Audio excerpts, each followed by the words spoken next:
Esta es La Voz de Palestina. طلال الضوء طلال الريح طلال الشمس طلال الحرية يا حرية زهرة نارية طفل وحشية يا حرية طلعنا على الضوء وطلعنا على الريح. Señoras y señores, muy buenos días, amable teleaudiencia de Emigrados Televisión que se emite desde Bilbao, País Vasco. Bienvenidas y bienvenidos a La Voz de Palestina en sus emisiones en castellano. Con la realización de diversa comunicación, yo soy Eliezer Jiménez Julio, saludándoles hoy desde Ginebra, Suiza. Agradecemos a Menchu el apoyo técnico en los estudios centrales en Bilbao. Hoy tenemos un invitado de lujo. Nicola Hadwa Sawan. Él es una persona que nació en Beit Jala el 30 de marzo de 1950. Es un ingeniero comercial y entrenador de fútbol palestino-chileno. Además, hay un dato muy interesante. Fue el primer entrenador profesional de la selección de fútbol de Palestina. Con él queremos abordar, además de los temas de actualidad, de la situación que se vive en Gaza, en Cisjordania, allí en los territorios ocupados donde el sionismo invasor está cometiendo el genocidio desde hace varias décadas. Él nos va a hablar, además de esa situación, de cómo el deporte, al igual que otros aspectos de la vida del pueblo palestino, han sido objetivo del ente sionista invasor y que está afectando a esa población muy importante para nosotros, que es que tenemos que salvar a Palestina. Nicolás, gusto en saludarte, hermano. Placer para nosotros tenerte aquí en nuestro humilde programa. No, gracias a ti. Para mí es un tremendo agrado, Eliezer, compartir contigo y, bueno, intercambiar puntos de vista. Gracias, Nicolás.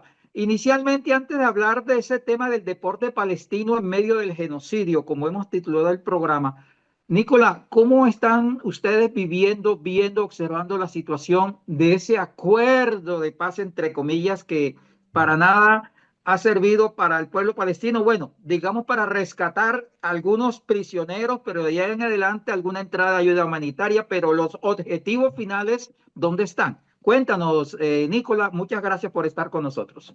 No, gracias a ti. No, Eliezer, esto es bastante complejo de analizar, principalmente el tema de cómo se obtiene este alto el fuego. Este alto el fuego es simplemente, a mi parecer, de acuerdo a lo que veo, a las noticias y a la situación que cada instante, cada día se desarrolla. El ente sionista sigue asesinando a los palestinos a un promedio de 10, 12 diarios, lo que significa que no es un alto el fuego, es simplemente un descanso para un ejército que está bastante acosado por la resistencia palestina. Y en segundo lugar, Eliezer, también dos elementos que hacen que el Estado infanticida se encuentre absolutamente colapsado.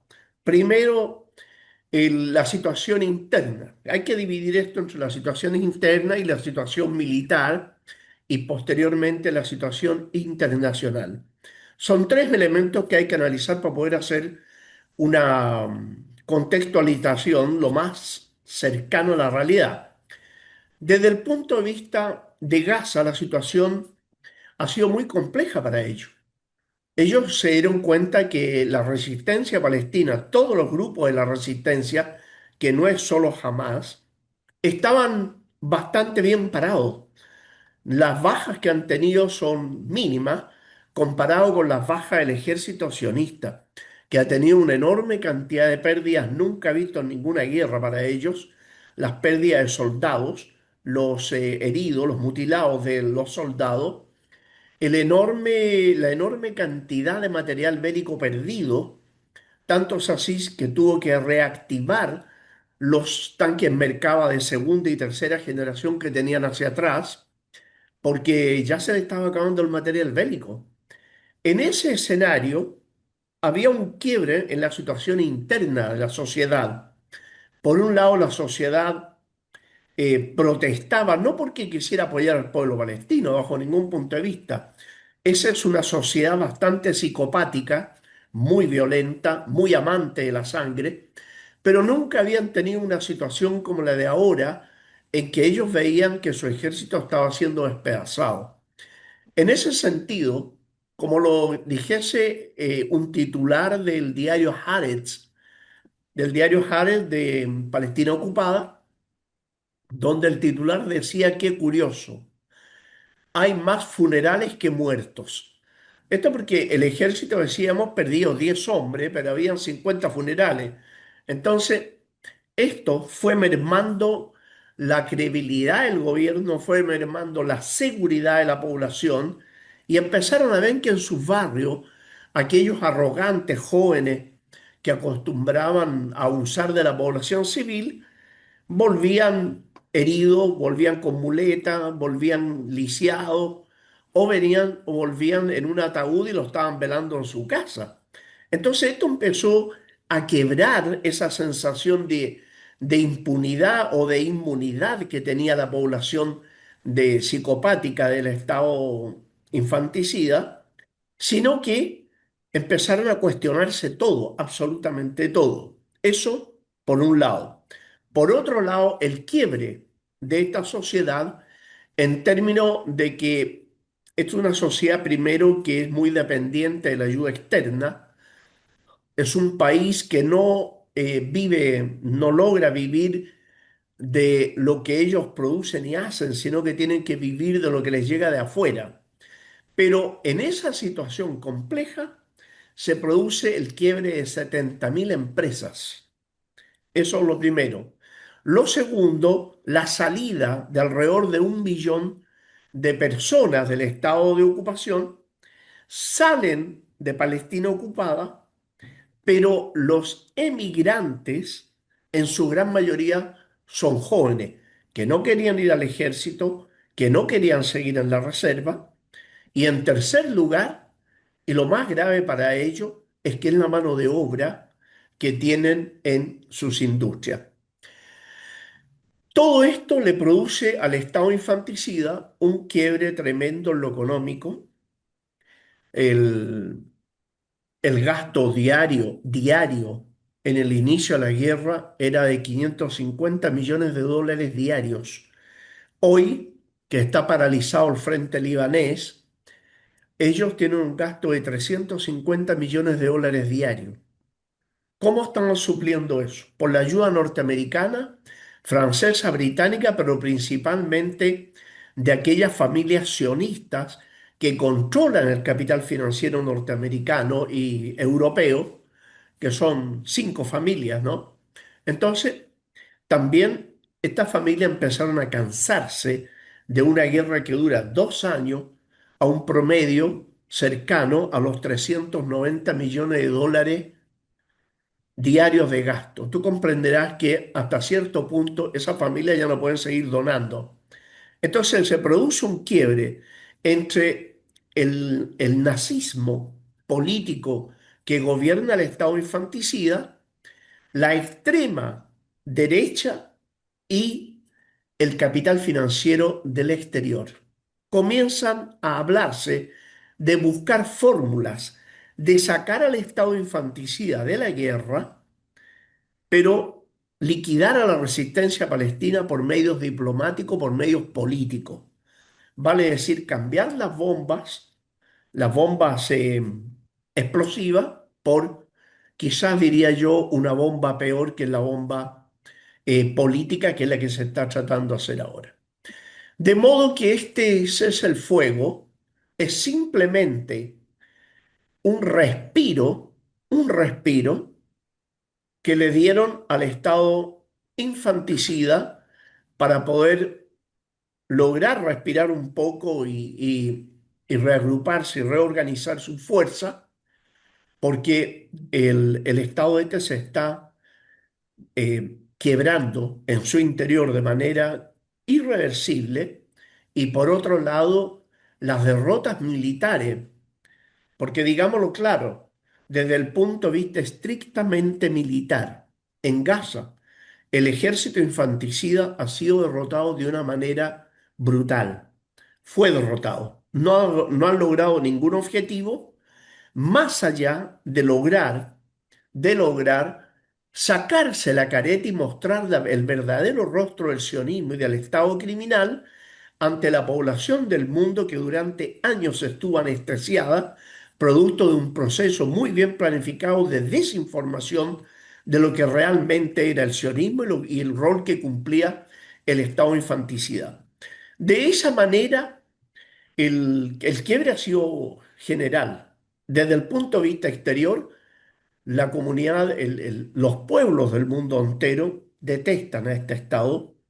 Algunas poblaciones han presionado de manera tal que han obligado a sus gobiernos a actuar de manera distinta, como el gobierno español que tuvo que, en apariencia, ¿no? Hasta ahora no ha salido mayor información, pero habían paralizado el envío de armas y muchos convenios de armas con el Estado infanticida.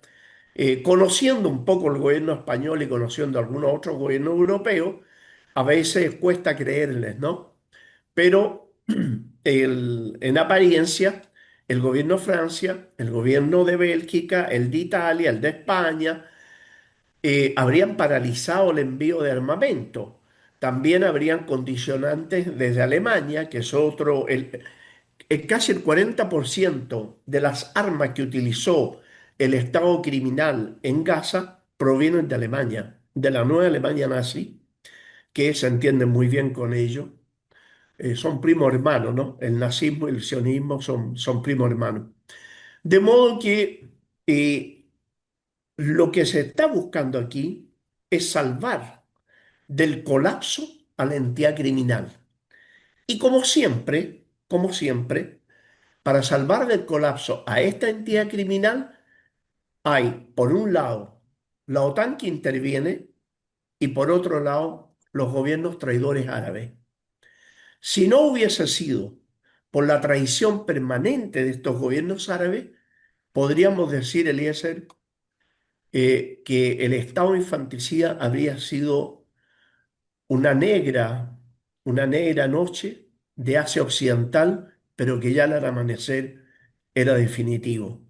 Este Estado ya no existiría, pero fue salvado por el terrorismo árabe norteamericano planificado y muy bien llevado en Siria, que lograron sus objetivos en Siria, y por otro lado, la ayuda permanente que hace las monarquías feudales reaccionarias con los Emiratos Árabes a la cabeza y en segundo lugar con Arabia Saudita, por otra parte, que es otro de los elementos bastante importantes a la hora de salvar al Estado infanticia. Esto es con respecto a tu primera pregunta acerca de qué es y cómo se dio este alto el fuego en Gaza.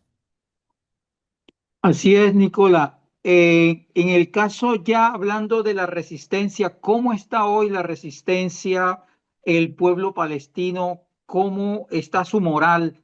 ¿Qué proyectos hay? Cuéntanos de esa parte, Nicola, por favor. Mira, cómo está la resistencia se puede describir, ¿eh? ¿Cuáles son los proyectos que tiene? No lo sé.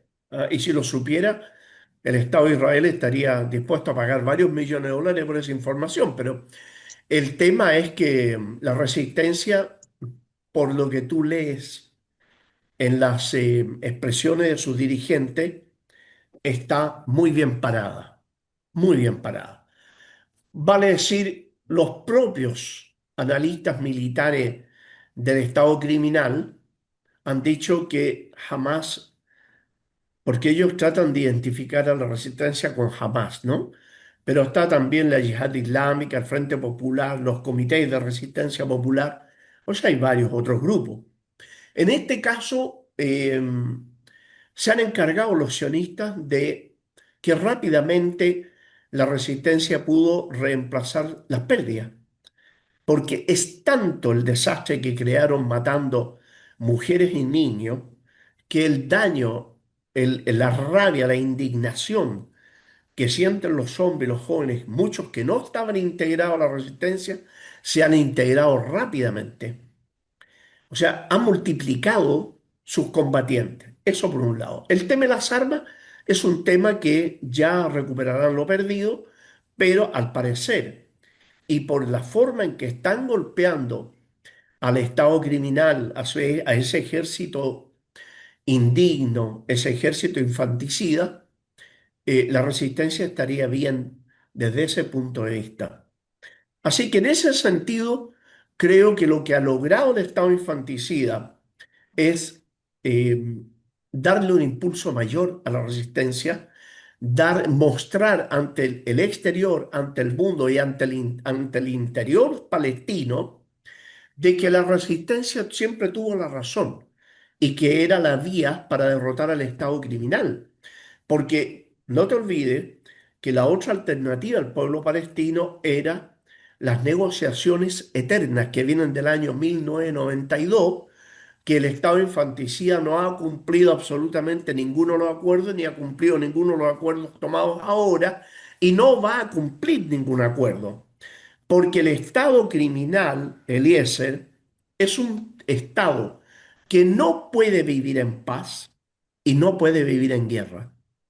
Entonces, lo que está ocurriendo ahora es que la mal llamada autoridad palestina, que es una autoridad pero no funciona para Palestina, funciona al servicio de las monarquías feudales de Estados Unidos y la sumisión como aliado, esclavo y súbdito del Estado infanticida, cumpliendo uno de los roles más nefastos de la especie humana, cual es la labor de traicionar. Ellos han traicionado a su pueblo, quedaron de cara a la población palestina como traidores de baja monta, porque cuando debía abrirse el frente de Cisjordania, que es mucho más grande, más amplio que el de Gaza, fue la autoridad con su policía la que rodeó los campos de refugiados palestinos para impedir que los batallones palestinos salieran a combatir al ejército. O sea, no permitieron abrir el segundo frente. Más aún, se encargaron de matar, de encarcelar y de destruir bases de la resistencia. Y, por otro lado, cuando debía abrirse el frente del Golán, cuando ya estaba liquidado prácticamente el ejército, desgastado totalmente, le iban a abrir el frente del Golán y ahí nuevamente intervienen los traidores árabes, abriéndole el frente a la resistencia y derrocando el gobierno de Bashar al-Assad en Siria. De modo que la tabla de salvación fue dada por los traidores árabes y por la autoridad palestina sumisa a una especie del gobierno de Pétain, el gobierno de Vichy en Francia durante la Segunda Guerra Mundial, que no es algo de avergonzarse, Eliezer, porque no cabe duda que todos los pueblos tienen héroes y todos los pueblos tienen traidores. Así que en ese sentido no escapa la realidad de todos los pueblos del mundo. Hoy se encuentra en un esquema la resistencia desde el punto de vista político, anímico, te diría que muy bien. Desde el punto de vista del daño que se le ha hecho a la población civil, que tú lo conoces ampliamente y todo el mundo lo conoce ampliamente, bueno, eso tardará decenios de recuperarse. ¿Ah? Es la zona que tiene la mayor cantidad de niños mutilados del mundo. Es la zona que tiene la mayor cantidad de niños huérfanos del mundo. ¿Te das cuenta? Y es la única guerra que ha vivido la especie humana, donde el 80% de las bajas son mujeres y niños. O sea, en ese escenario, el Estado sionista, Eliezer, que gastó millonarias sumas para mantener anestesiada la conciencia de la humanidad, de repente perdió todo lo que hizo durante 80 años y mostró su verdadera cara. Y no solo ante el pueblo palestino y ante la comunidad internacional en sí, sino que también muestra su verdadera cara hacia la propia sociedad sionista, porque se dieron cuenta de que el estado infanticida le daba exactamente lo mismo matar a sus propios soldados con tal de salvar de los tribunales a un delincuente habitual, cuyo prontuario es bastante amplio, como el de Benjamín Netanyahu, que mandando a matar a jóvenes que no sabían por qué mataban y no sabían por qué morían o quedaban mutilados, él se salvaba de los tribunales por el estado de excepción de guerra. Pero eso significó también que la monserga que vendió el sionismo a los judíos del mundo, de que Palestina ocupada era el lugar más seguro para los judíos para vivir, los judíos se dieron cuenta que era el lugar más inseguro, el más inestable, y que sus hijos morían en cualquier momento, ya sea por medio de la guerra o ya sea por fuego amigo. Pero decidieron muchos salir de allí. Y eso es lo que está ocurriendo en este momento y que es muy profundo el quiebre y tiene otras ramificaciones y efectos que los podemos analizar tranquilamente, Eliezer. Así es, Nicola.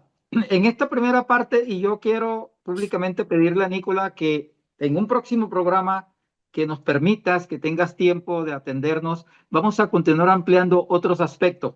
Pero yo no quiero cerrar el programa y como lo dije al principio, Nicola Sadwan es, fue el primer entrenador del equipo profesional de fútbol de Palestina, Nicola.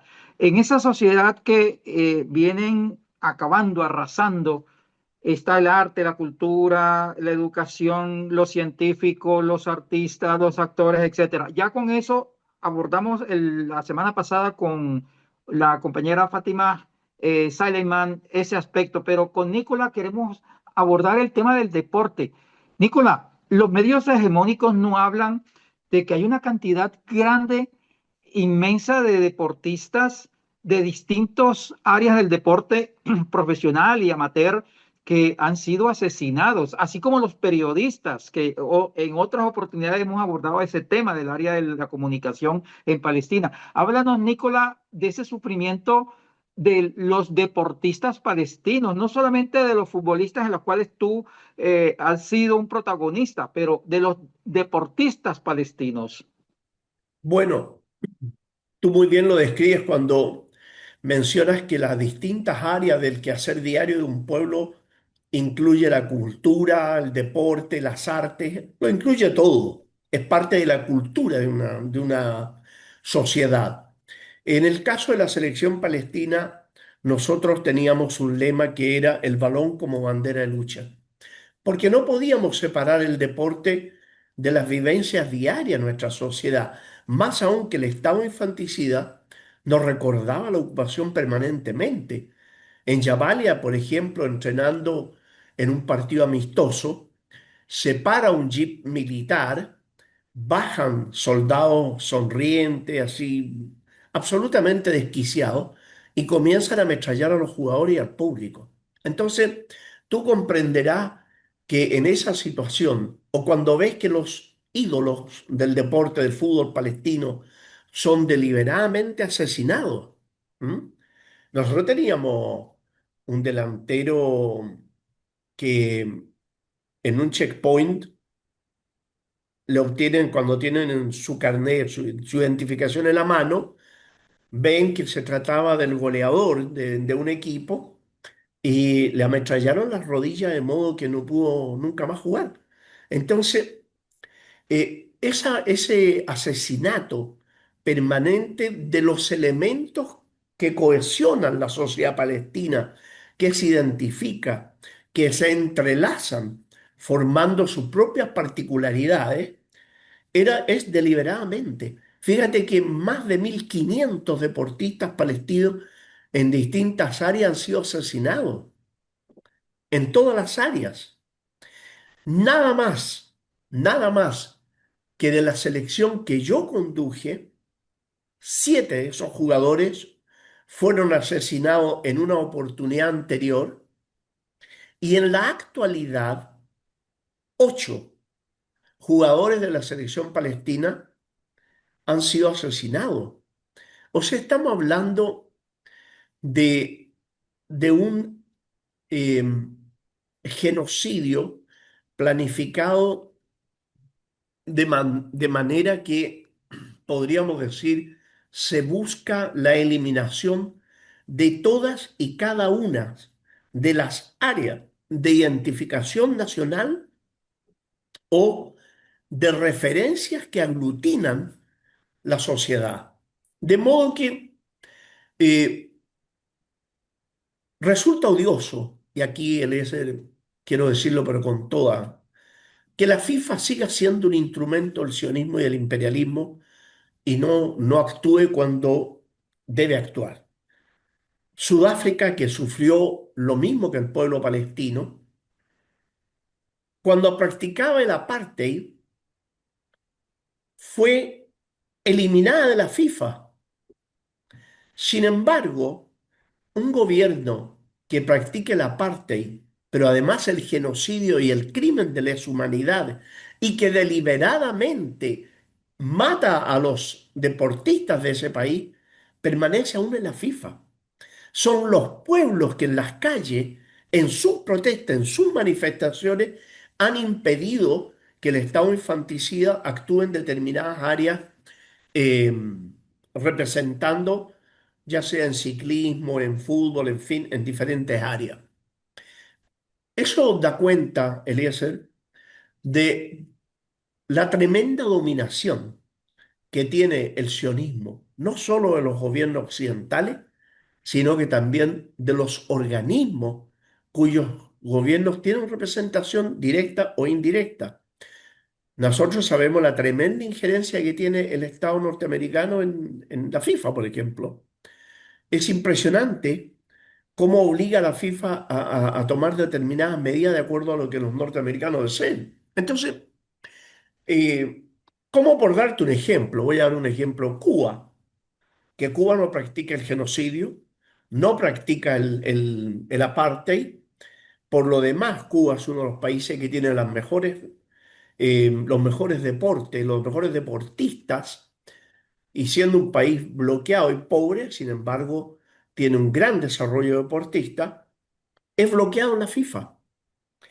No hay explicación alguna, ninguna. Cuba no ha hecho nada para que la FIFA lo tenga bloqueado, nada, absolutamente nada. Más aún, no ha hecho ni el 0,1% de lo que ha hecho el Estado criminal infanticida.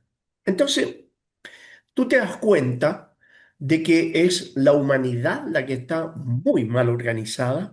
Los organismos de la humanidad no protegen a los deportistas, no protegen a los periodistas, no protegen a los médicos tampoco.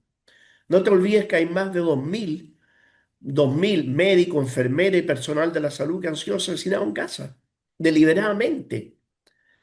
Periodistas que son asesinados en forma deliberada para que el mundo no sepa o no tenga testimonio de lo que ocurre en el terreno.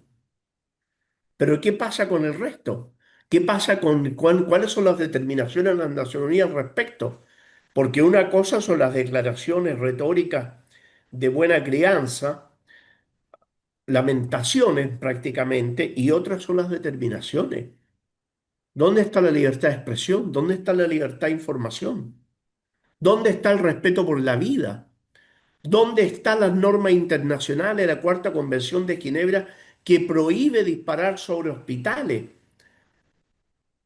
De 36 hospitales que tiene Gaza, Eliezer, 35 han sido destruidos y uno funciona a un 70% de su capacidad. Uno. ¿Qué ha dicho la Organización Mundial de la Salud? Perdón, Eliezer, han sido bombardeadas todas las iglesias de Gaza. ¿Qué ha dicho el Vaticano? Es triste. El deporte, el fútbol, como parte de eso, yo estoy acostumbrado, tuvimos muchos problemas nosotros. Cuando éramos detenidos en la frontera, no nos dejaban salir a jugar, donde eran golpeados los jugadores, donde teníamos 2, 3 días que estar sentados arriba de los balones o tendidos arriba de las camisetas porque no teníamos asiento, porque no teníamos agua, porque no había comida, nada. Y nos retenían 3 días en la frontera y el día que íbamos a jugar nos permitían salir, llegábamos todos cansados. Afortunadamente ganamos los 2 partidos, ¿sabes? ¿No? Fue contra Nepal. Entonces, ¿qué hizo la FIFA con eso? ¿Te imaginas tú, Eliezer, esa FIFA supremacista, blanca, esa FIFA discriminadora, segregacionista y racista? ¿Qué hubiera hecho si a la selección de Francia, Reino Unido, Alemania le hubieran hecho eso en una frontera o le hubieran matado 7 jugadores y después 8? ¿Te imaginas tú que mataran a 7 jugadores de la selección de Francia? ¿Qué ocurriría? O sea, Francia estaría tirando bomba atómica, ¿no? Eso Triste, triste, Nicola, todas esas historias que nos cuenta. Nicola, por razones de tiempo, eh, tenemos que culminar, cerrar el programa, pero reitero la invitación para, antes de terminar este año, volver a hacer otro programa contigo sobre todos esos análisis, esa parte humana que describes, que es triste, que termina uno prácticamente llorando aquí enfrente de las cámaras al escuchar esas historias, esos relatos macabros, sanguinarios, violentos, genocidas del enemigo invasor sionista. Nicola, desde acá, desde Ginebra, Suiza, mi abrazo para ti, para los deportistas, para las deportistas de Palestina, para el pueblo, las mujeres, los hombres, las ancianas, los ancianos, los niños, que sigan adelante, hermanos. La humanidad está con ustedes. Estamos contigo, hermano. Gracias, Eliezer. Gracias. Perdona que me tome 15 segundos. Lo que no hacen los gobiernos, tienen que hacerlo los pueblos. No permitan que la humanidad se siga suicidando. Protesten, salgan a las calles, obliguen a su gobierno a hacer lo que la ética, la moral no les permite. Gracias, Eliezer, por darme la oportunidad de estar en tu programa. Obviamente me tienes a tu entera disposición cada vez que lo requieras. Me avisas y encantado de participar contigo, Eliezer. Así es, hermano. Hoy hemos tenido la oportunidad de escuchar a Nicola Hadwa Sadwan, quien nació en Beit Hala el 30 de marzo de 1950, ingeniero comercial y entrenador del fútbol palestino chileno. Fue el primer entrenador profesional de la selección de fútbol de Palestina, quien hoy nos habla o nos habló de cómo el deporte, que es una forma de cohesionar la sociedad en cualquier sociedad del mundo, también ha sido víctima de ese genocidio. En una próxima oportunidad ampliaremos este y otras áreas de la vida de la sociedad palestina con Nicola, a quien le damos un abrazo y reiteramos nuestra solidaridad, nuestro abrazo para las y los palestinos. Hay que seguir hablando de Palestina y lo seguiremos haciendo mientras nuestras fuerzas nos lo permitan. Muchas gracias por el apoyo Gracias a ti, técnico de Eliezer. Menchu Que en estés los muy bien. estudios. Adiós. Adiós. Gracias. Nuestro programa fue realizado por Diversa Comunicación y emitido por Emigrados Televisión desde Bilbao, País Vasco. Yo soy Eliezer Jiménez Julio, hoy desde Ginebra, Suiza. A ustedes, amable teleaudiencia, agradecerles por su atención. Tengan ustedes feliz resto de día. Muchas gracias. Esta es La Voz de Palestina.